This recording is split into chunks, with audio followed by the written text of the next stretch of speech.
Hello guys मुझे सका उठिली आ देखिली बाहर पागटा बहुत ठंडा लगुच तापर देखिली साइड हो कहा गोटे काम हो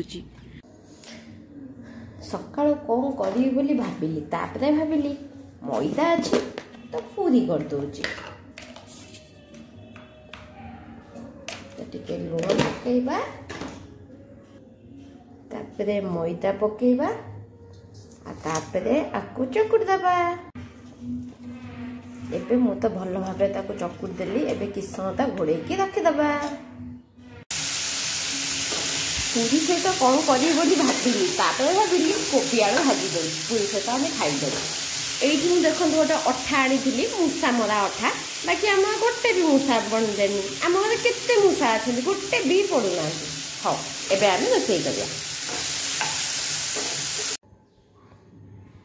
एबे मो ब्रेकफास्ट रेडी हो गला नहीं आज आमर खरा बेले हिची भात डाली सोयाबीन तरकारी सोयाबीन भजा आलू बैगन तरकारी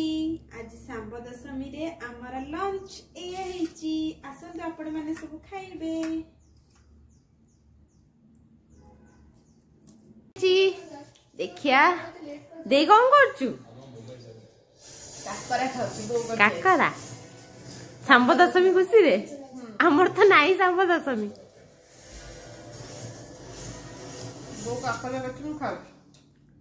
केम लगुच टेस्टी बो कोडा लगी हाँ बाय एबे तो राति हो गला मु जाउची खाई पी की सोई पड़ीबी जदि आपण मानकु मो वीडियोटी भल लगी प्लीज लाइक शेयर और सब्सक्राइब कर देबे टाटा गुड नाइट।